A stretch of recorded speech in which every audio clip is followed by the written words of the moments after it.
Okay. But why don't you tell the lovely people your name and what you do? All right. So my name is Katrin, and I am a professional mermaid. My mermaid name is Mermaid Mika. Okay, that's really good. Yeah. And you also do tarot reading, right? Sure do. Yes. Yeah. Okay. So I have a lot of questions. You're very fascinating. Oh, Um, okay, so first, like, tell me a little bit about your mermaid life. I would like to know how you got into that, yeah. It how it was works. Yeah. super, it was pretty magical, actually. I have a background in film and storytelling. Okay. And as a result, I kind of get invited to a bunch of different fun photo shoots and gigs and things like that. Yeah, Yeah. that are really, really great. And I help out. And I'm definitely more a behind the scenes sort of person. And that's mostly just because of my background. And much like most girls, I also had that whole love of mermaids from a very early age. Yes. But I didn't think that was a thing that people could do, you I know? So, know, right? right. So I didn't ever think about that and pursued other interests, but definitely always, always a passion. And I got invited to help out at this photo shoot for Twig the Fairy, and I was helping out a bunch of fairies, and they said that I was such a great help that they wanted me to come have me help out at this film that they were doing. They needed some extra mermaids. And I was like, let me think about that for 0 seconds, right? Yeah, let me think real hard about that. Yeah, yeah, yeah. And I found myself at 2 in the morning at a mansion, like way up, like in some suburb of Minnesota, in a saltwater pool and a silicone tail. And I was like, this is amazing. This is so cool. And I met the girls that made the tails. And at that time, they were just starting it up.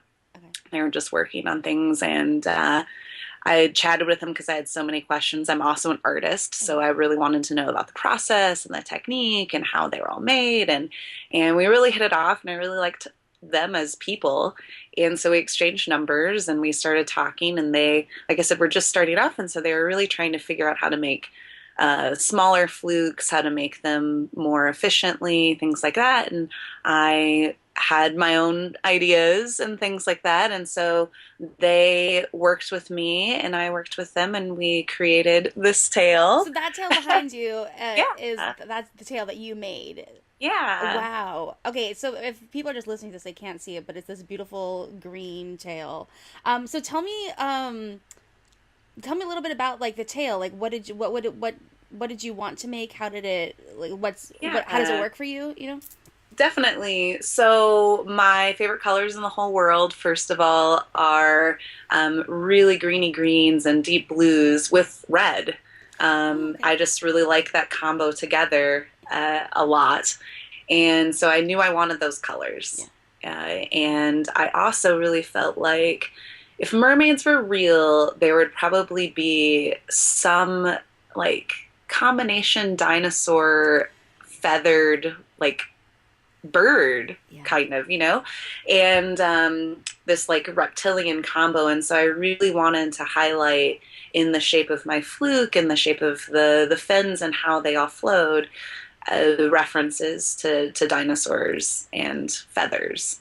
And that is so cool. That is so cool. Because I think a lot of times, I mean, one thing I love about mermaids is how many artists represent them and how everyone does it differently and what Yeah, details they pick. But you really thought about like evolutionarily how they would be in the water and what references we might have to right. make a mermaid. Oh, Yeah, awesome. yeah. And so I really wanted that, and I also really love the combination that mermaids are combinations. Mhm. That they have such dual natures, and that goes for personality too. They have a sinister side as well as a playful side, and I wanted to capture that as well. So I do have a little bit of black That's sneaking awesome. in, So and it's like to match my a hair. little dark and a little fun, a little playful. Yeah, Okay, cool. Okay, so you were at a mansion doing this amazing shoot. You met these mermaids. They yeah, brought you into the mermaid sisterhood. right, You made a tail, yeah. and now you are a mermaid. Yeah. Well, I mean, definitely after the tale was created, I was like, well, shucks, I got to do something with it. Yeah.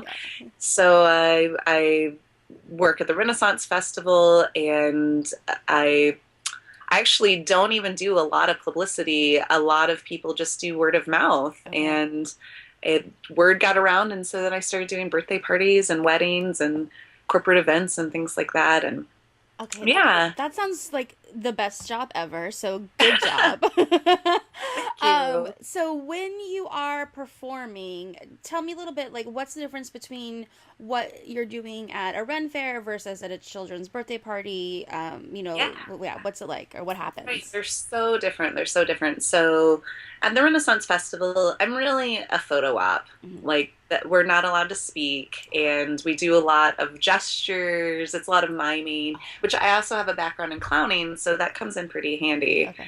to really play that up. And it's a beautiful setting. It's such a gorgeous, gorgeous location. So I'm surrounded by all this flora and fauna and tumbling Oh waterfalls, and yeah. it's just great. It's also really challenging, which we could get into that later if you want to. There's definitely Yeah, pros and I'm cons into of all the every hard experience. parts. Yeah, yeah. And so I get to silently interact with all of the people that come through the cove and take their pictures. And then for birthday parties, it's a lot more exuberant. I can be a lot more vocal, and it's great too because kids usually at birthday parties have a ton of questions. They want to know like what do mermaids eat? Where do you come from? What do you do for fun? Things like that. And so I get to chat with them, and we get to swim. And I like not all birthday parties are at swimming pools, but a lot of them are. Okay, And so when you're at the Renaissance Festival, you're a photo op, and why don't they let you speak? Is it some sort of like you don't want to break an illusion, or what I is think that it? they like the mermaid mystique, Okay. that they want to maintain a character personification Hmm. and some of the magic and illusion Okay. there that might be broken with mermaid speaking. But Yeah, yeah, I can see that. I think that is definitely one of the things that I always wonder about when I'm swimming. Like, if I heard a mermaid right now, what would it be like? Would it be like a dolphin, or would I hear like the ah? right. We Like, do make noises at oh, okay, and we also are all allowed to say asi, which means hello in okay. Mermish, we Oh, call it. really? Mermaids? That's the language. Now I know. Yeah. Okay. So you can say asi. It means hello to your fellow mer friends. And we also do lots of cooing. So Okay. Oh, like a bird or like a fish or something, like a fish bird, like a dinosaur, like you said. Okay, so if I want to greet a mermaid, I now say "asi," and then I yeah. go. I don't know if I'm going to be able to do this, but I'm going to try this. Yeah, I'm going to work on that one. Okay, but now the people know. Yeah, yeah. Okay, that's awesome. So, tell me about the working conditions of a mermaid. It sounds like it sounds like you are have to be prepared for anything. Yes. Despite what it looks like on the outside, it is the least glamorous aspect of mermaiding is the getting ready and the like actually embodying it. Yeah. So on the surface, it's all beautiful, flowy, fun, but deep down, it's picture like you when you are not feeling your greatest, Mhm. trying to get into like your tiniest pair of skinny Oh God! jeans. Oh no! Right? Because it's a silicone tail that's made for your body shape. Yeah. So it's like the exact same size as your skin. So Yeah. you're trying to get into not something that's a little bit bigger, Okay. but your literal skin. Oh God. Oh God. So if you're feeling like bloated one day, it's like, is the tail ruined? Are you gonna just have to it's stuff it in there? it's just real uncomfortable. Yeah, and really gotta like load up on some more people will use conditioners. Mhm. I actually use a non-silicone based water-based lubricant mixed with a little bit extra Oh. water Oh, so it lasts a bit longer. that's very practical and also kind of sexy. Yes. It's pretty funny when you have to call around different places like I'm looking for a large bottle of water-based lube. Like, why do you need so large a bottle? You were just here. Yep, Yeah. yep. For no reason. You know, Oh, that's mer awesome. stuff. So when you're at a birthday party or something, you are in the water more often, like a pool Yes. or a Yeah, lake. yeah. Okay. So depending on the setup, I try to situate it so that I can get ready before the kiddos arrive and before the group starts so that I'm Mhm. already in my tail, I'm ready to go. There's no like strange now she's here, now she's not, like thing. But sometimes that happens too, and I work it out with I always have to have a Wrangler with Okay. me. Again, it's a huge safety thing because when I am in the tail, I am basically a mermaid. I can't walk, I Yeah. can't stand up. So do they Uh, carry you around, or how do you get around? they'll help carry me. They're Okay. my second set of eyes too, because I my other job, I'm also a swim instructor Oh, and okay. CPR certified. Okay. And so I know a great deal about water safety. And, one of the great things that's also a little scary is that kids can get really excited and sort of forget that they might not entirely know how to swim and they'll all pile on me at once. Oh, I okay. am a strong swimmer, but in Yeah. the tail, my swimming and mobility is a little bit limited. So it's really important to have a second set of eyes just to make sure everybody's literally on the up and up Yeah. above the Above surface. the water. Everybody say above the Yeah, water. and looking good. And also, it's great for wardrobe malfunctions that might happen. An Oh, fair. exuberant kid could like rip off your top, and you're just swimming Oh, around, and you're you like don't Janet know. Jackson at the Super Bowl. Right. Yeah. Right. So it's really great to have that extra person to have your back. Yeah. Okay. Yeah. Okay. That's Uh, awesome. And so when you're playing with the kids, like, are you teaching them, like, are you showing them how you swim? Are they just asking you questions about your mermaid life? Do you have games you play with them? Oh yeah, tons of things. Okay. I have these great sea pebbles. I call them mermaid wishes. We also pass out a similar one to them at the Renaissance Festival. I make sure they're big enough for kids not to swallow, That's smart. and we'll throw them around, and they'll be able to dive for them. And some kids, that is all they need, like over and over and over again. Yeah. They'll dive for it, bring it back, want you to throw it again, Aww. and lots of kids just want to ask you questions. They want to ask you how to swim. So I do sometimes give little swimming pointers and Yeah. tips. Oh, that's so cute. I can imagine being like a kid who's kind of afraid to swim or get in the water and then meet a mermaid, and maybe it's not so scary anymore. It looks more Yeah. fun, you know? And so I'll do Oh. tricks with them too. I do like a fin flip. I'll hit the water. I call it a mermaid high five. And I'll blow rings, underwater Uh-huh. rings, things like that. And so there's lots of fun things. It sounds like all of your backgrounds have really contributed to making you the mermaid that you are today. Yeah, it's pretty surreal how much it's just all coalesced and come together. Yeah. Definitely. That's so cool. And so the tail that you have, where was it manufactured? How long have you had it? Is it your first tail? Same Yeah, tail? yeah, it's Okay. my one and only, and she's about 2 years old. Oh, She was made right here in the Twin Cities, Minnesota. that's where you live. And, Okay. that's where I live. And again, a funny thing because I'm landlocked, Hmm. but lots of lakes. I was wondering that when I was getting in contact with you, I was like, well, she's a mermaid, but I don't know how much water she's got. But yeah, Right, lakes. Minnesota mermaid, Yeah. all the lakes. All the lakes. Great. Yep, and the girls Finfolk Productions, who made my tail, Okay. they were local here, and then they moved to Hawaii, and now they're based in North Carolina. They actually just bought a amazing new building, so Oh, they're gonna cool. up their production, and it's pretty gorgeous and exciting. Okay. I'm really happy for them. Yeah, that sounds awesome. I've been following them for a little bit, and it seems like they're really taking off. I'll have to have them on the podcast. Yeah, Um, totally. They're amazing. that is so cool. Okay, so now how do we bridge the tarot card reading with the mermaid stuff? Does that ever interact? Like Yeah, I have a yeah. mermaid oracle deck. Do you work with something like that, or what do you work with? Yeah, sometimes I'll use the Oracle deck. It really depends on the gig, there's been some where they've wanted me to both be a mermaid and a reader, Mhm. so I'll incorporate those things together. That is like, Uh, wait, hold on. That's just like my dream birthday party. If like a mermaid showed up to like read my tarot cards, I think I would. All my friends need to know my next birthday. That's what I want. Okay, I'd freak out if somebody did that for me. Oh, Okay. yeah, yeah. It's really, and those are really fun. Again, the mobility, it's not necessarily too much an issue in that sort of situation because I'm just sitting and reading anyway. Yeah. But comfort, I have to limit it to about 2 hours because sitting bound for that long can Ooh. get, your limbs fall asleep and then you start getting pins and needles and things are getting chafed and I get more blisters and bruises from mermaid gigs than I've gotten from literally anything else. Yeah, I bet that's quite a bit of compression. You could like eventually get gangrene or something. Yeah, Right. like- Any number of fun things like that. yeah. Yeah, there was actually, not to sidetrack too much, but there was one gig I did at a club where they sat me on the bar, Uh-huh. and it's a 35-pound fluke, like at the end, and that was just dangling at the end of my feet, and I was sitting there for 2 hours dangling Oh my God, that's really, that's, 30 so you were carrying pounds. 35 pounds on your feet and just sitting there for 2 hours, just like, trying to like hold Yeah. that up. Yep, yep. Were you in pain? Were you really sore after? Honestly, like it always seems to be the first hour is fine, Okay. and then usually about the last 20 minutes are the longest 20 minutes of my life. Yeah, I can see how that would be. And I'm just smiling and going, "Oh, I'm not going to have legs after this. That's cool." you, you really will be a mermaid. Okay, yeah. Yeah, I'll be legit. So, So do you have the same Wrangler with you all the time, or do you have a couple people that you work no, with? that definitely changes.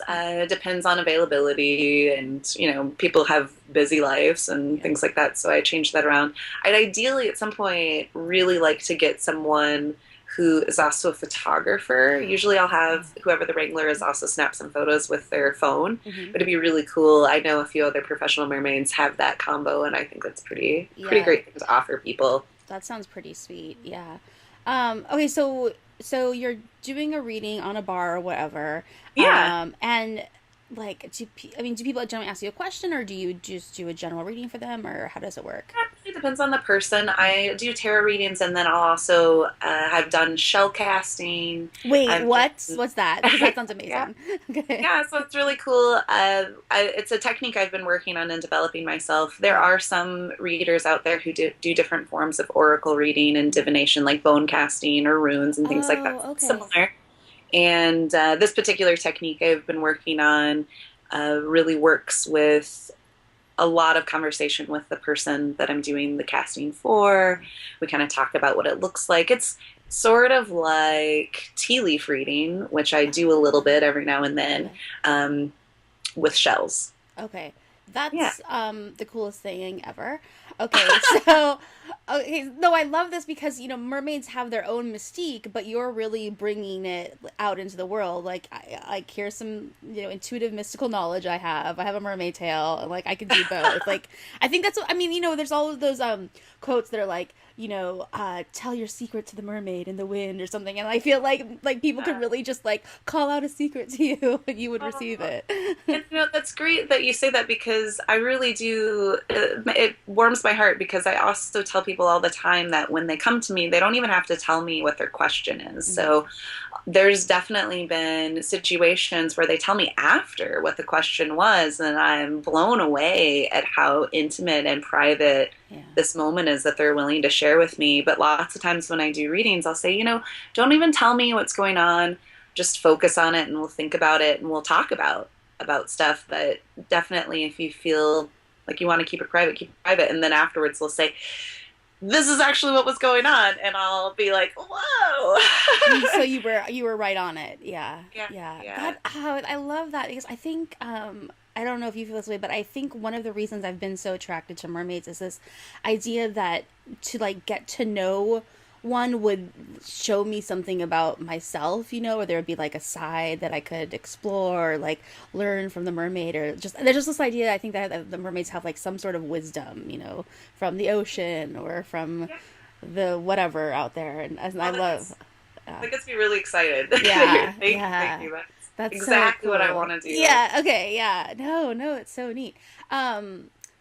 So do you have any, I mean, I always like to hear, I have a performance background too, so I always like to hear like kind of like backstage horror stories. you know? like- Totally, okay, so do totally. you have do you have one that stands out from your Uh, mermaid or tarot life?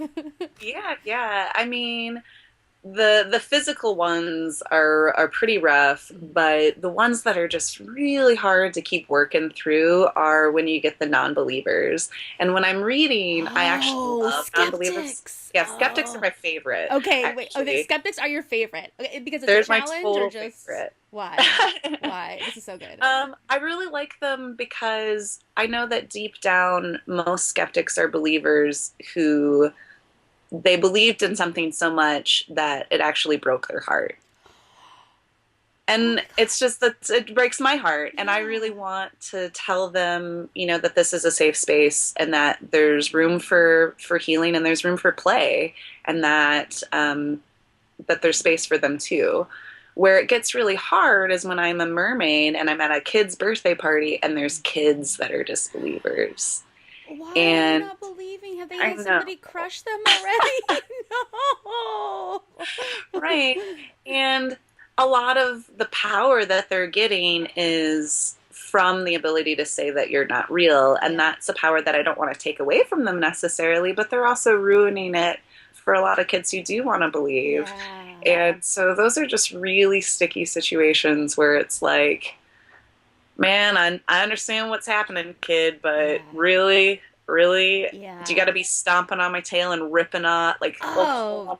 on my Oh, fins? so they're like hell bent on proving that you're not a mermaid. Yeah, yeah, Oh. Oh my god, that makes me so sad. I mean, sad for the other kids, sad for you because like, geez, don't ruin it for other people. But also just right, this idea of like not believing. I think one thing that's cool about mermaids too is like when we're little we believe in like a lot of things, you know, but as grown-ups then it's like you know about the tooth fairy and you learn right. about all of Uh, your heroes fall.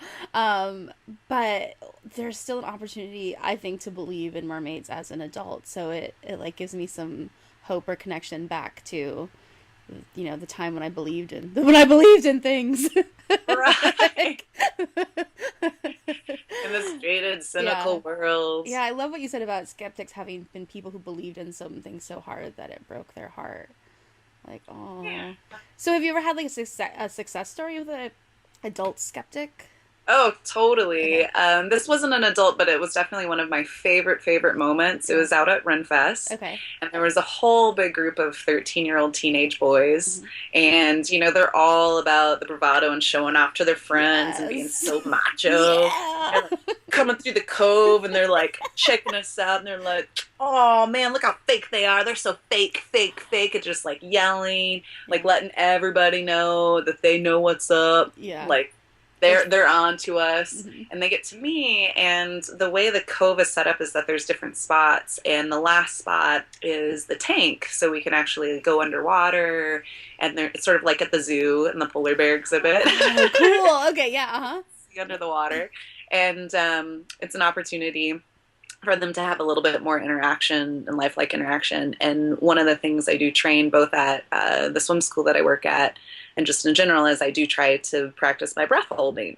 And so I can hold my breath for a while and I like go under for these 13-year-old boys and I'm kind of making faces at them like whatever. Yeah. And a few seconds go by and in teenage boy time it was forever. Yeah. Yeah. And this one kid goes, oh no, there's no way a real human could hold their breath that long. And I could hear him underwater say that, and Yeah. so it's just really funny. So they're like And they left. maybe they They believe left now. going, I don't know. I don't know anymore. I don't know what to believe. And that was pretty cool.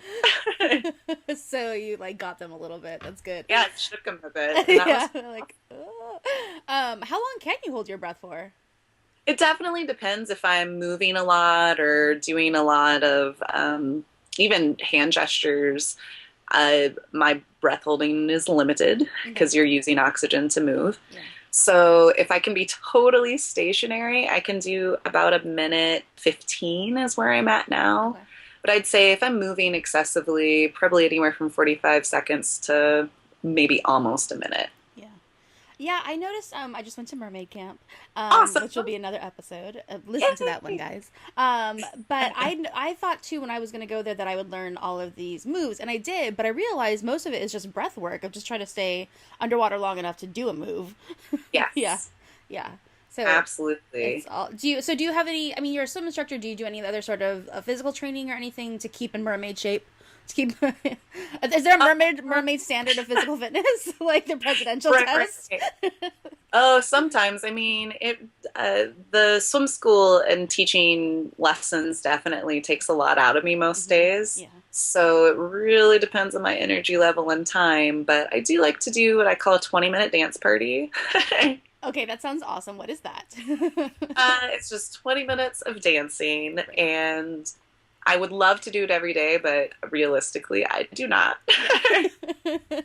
Be super awesome. My ideal world, that would be my dream. And then like 10-minute yoga cool down if I could be just like the ultimate Zen princess, but Totally. I am not. So when I can get that dance time in, it's pretty awesome. Uh-huh. I now am having a dream, and maybe I shouldn't even say this idea out loud, or someone will take it from me. But now I'm like, I want to make mermaid fitness videos. Yes, Right? Like, that would be so absolutely. awesome.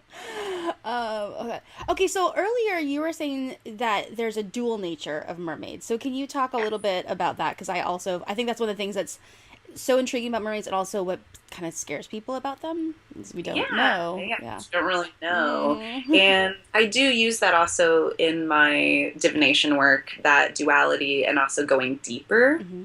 because there's also that mystery of the darkness Hmm. and their ability to come up to the surface, be superficial, playful, fun with you, Hmm. but at the end of the day, where their home is deep down below and all that unknown. Yeah. And historically, there's the myths about sirens and drowning, and while I work to actively keep people from drowning, Yeah. there's a side of me that actually kind of likes those stories Yeah. because of the complexity of femininity.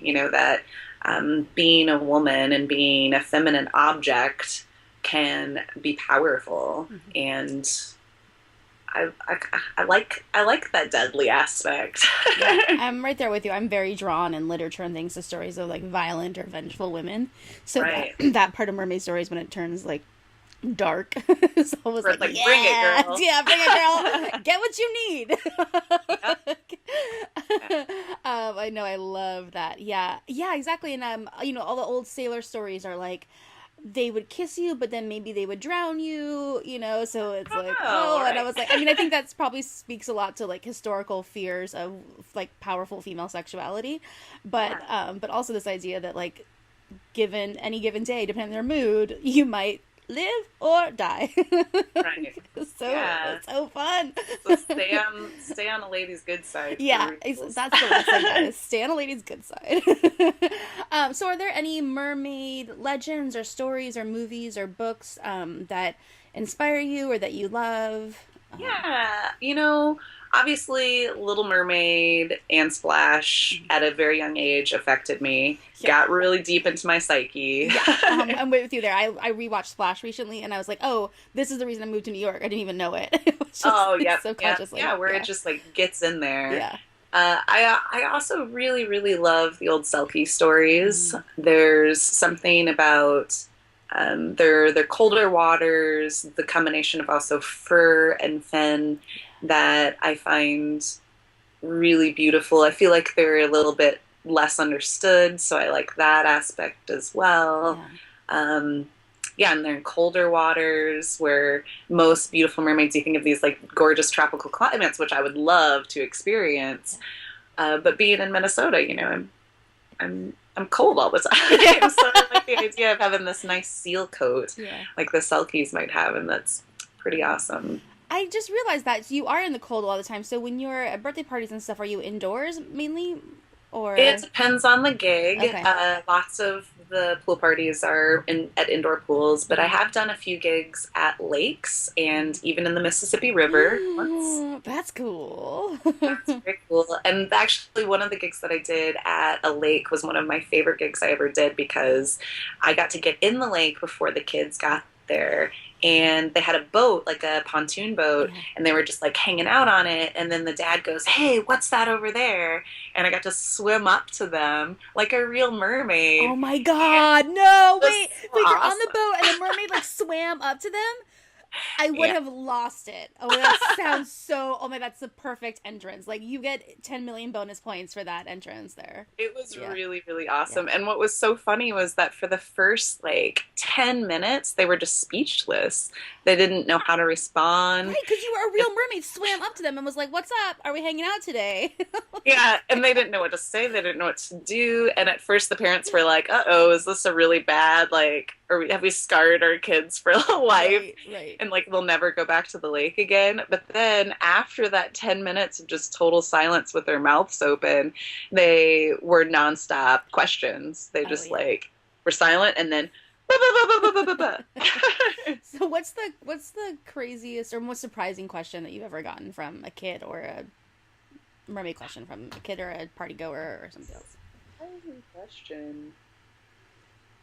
Is there ever one that you Okay. like just could not answer like at all? Well, I always am conflicted about when they're asking me if I'm a mermaid. And a lot of that Yeah. depends on age because I don't want to be like, it's not my responsibility to tell you what's what. Yeah. And I don't know if I'm supposed to play along Hmm. or if I should tell you for real. And some parents appreciate that Hmm. either way. Hmm. So those one that question is always hard. Every time it gets asked, I'm like, yes. Right.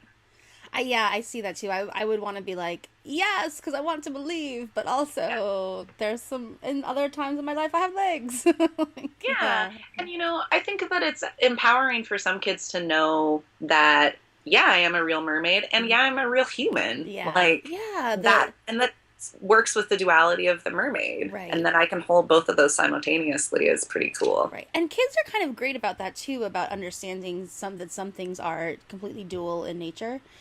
Yeah. Like like eventually kind of catches up and they want like hard answers, but there is this like beautiful malleable stage where it's like, yeah, you could totally be a mermaid and a person at the same time. Like it works with their imagination. Yeah. Yeah. Yeah.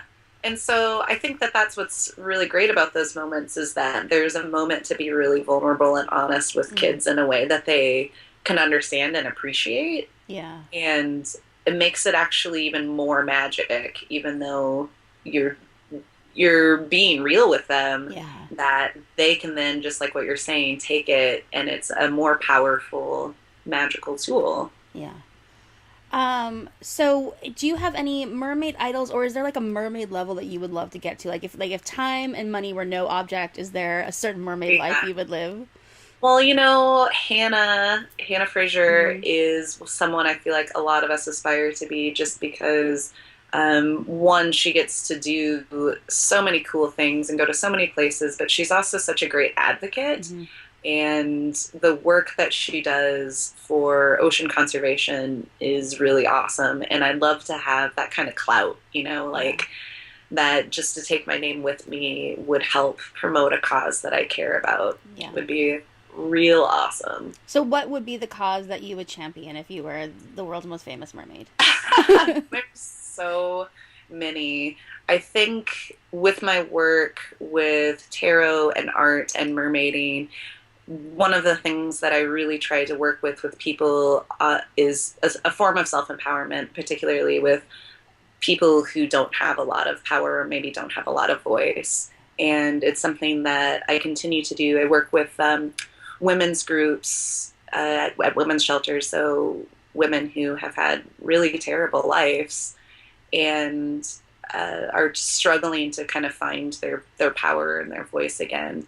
So yeah, I'm a big advocate for social change and social justice and empowerment of the little people. I love that. I love what you said about that because I think ocean conservation often ties in well with mermaids, and environmental awareness. But there's what we've been talking about, this dual nature of women, and like this the power and like the divine power of femininity is expressed in a mermaid is like an awesome symbol for women who don't have power in their lives, and like an awesome kind of talisman or Yeah, mascot. Yeah. Yeah, I can see that. That's super cool. I never thought about it that way. That like the mermaid means different things to different groups of people, right. and not just like a friendly, fun friend in the ocean, but like somebody who knows like darks and depths and plays between the surface and the deep and can be like a role model. I think that's Yeah, yeah. awesome. That's And awesome. there's so much too, I'm sure in your mermaid research you've come across this as well, that there's so much fetishization of mermaids Yes. as well. Yes. And that's something that is like there's a certain sexual aspect of mermaids, but the interesting thing is that they actually don't have those parts. Okay, so is that what? Because I have lots of ideas on what parts they have. Because I write mermaid, Right. mermaid romance, so I think a lot about mermaid genitalia. Yeah, like, yeah. but yeah, no, keep talking about that. I love that. So, what parts like do you think they? I mean, let's question. Yeah, keep going. I have questions about their Well, what parts. I want to say is I also have done burlesque in the Okay. past, and there's this idea of reclamation, like reclaiming your sexual identity and Yeah. your sexual power.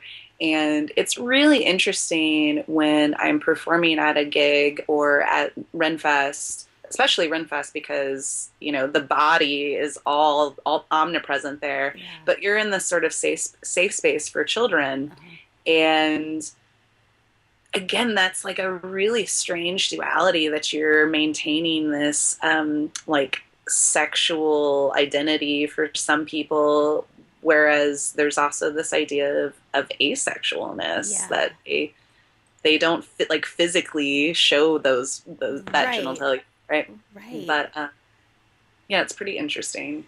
And that's also another interesting thing of like the one facet of mermaids is that they can like flirt or be coy with their sexuality because it's really known only to them. Right. Yeah. Like I only know what's going I don't on. know what's going on down there, but I have some questions. Yeah, but I love that too. This idea of I think that's one of the things I've been drawn to too with other people are too with mermaids and how kind of prevalent they're becoming more and more. But that it is like a way of reclaiming the body, which is interesting because you kind of cut off half your body. Oh my god, you have a cat! Everybody, there's a cat Yeah. on the podcast. Anytime there's an animal, that's good luck. But yeah, like they're cutting off half the body to reclaim the body or a way of movement or a way of being. It's so cool. I love it. Well, this has been totally awesome. Is there any last mermaid thing that you know that other people don't know that you think they should know? I definitely want everyone to know that it's not as glamorous as it looks on the outside. Okay. And that also goes in with that whole feminine mystique stuff and the duality of being a woman is Mm-hmm. that, man, every lady knows there's a real ugly side of being a woman, Totally. right? And yeah, it's a lot of work and it's really demanding, but it also is incredibly rewarding, which I know everyone knows. Um, yeah, it's just an exciting time to be a mermaid, especially since it's like becoming such a thing, and Yeah. I think it could be a real movement, and I love the mermaid community, and it's just real awesome. Yeah, that is so cool. So one totally not important question, but curious for me. Yeah. Um, do you have to shave your legs before you put on a tail? Does it make it easier or not easier? Yeah, so that's a great, great question. When I am working fest, I never shave. Deep dark secret, everybody knows now. Oh my god, now Um, I know! She's not shaving her legs, people. She's just wearing a tail I'm over just it. like, whatever. Yeah. Do not even care. Oh my god. And but at my swim job, I have to. It's one of the Oh requirements. really? Okay. Yeah, Okay. which I think is so funny. But I'm kind of a backwards hippie in that I would, if I had a choice, I would probably never ever shave my legs. Yeah. But I shave my armpits all the time, like Yeah. religiously. So that's why I'm the backwards hippie. Yeah, no, I like it. You're like you can pick. You can pick and choose. Yeah, yeah, That's yeah. that's like, that's feminism. We get to pick now which parts we Right. do want to shave. Exactly. I love that you don't shave before you put on a tail. I think it's great. Yeah. That makes me really happy Yeah. to know that. Well, Um it's way better. totally. Okay, so where can the good people find you? Mermaids and landlubbers. Yeah. So Mermaid Mika, Mika, at Facebook.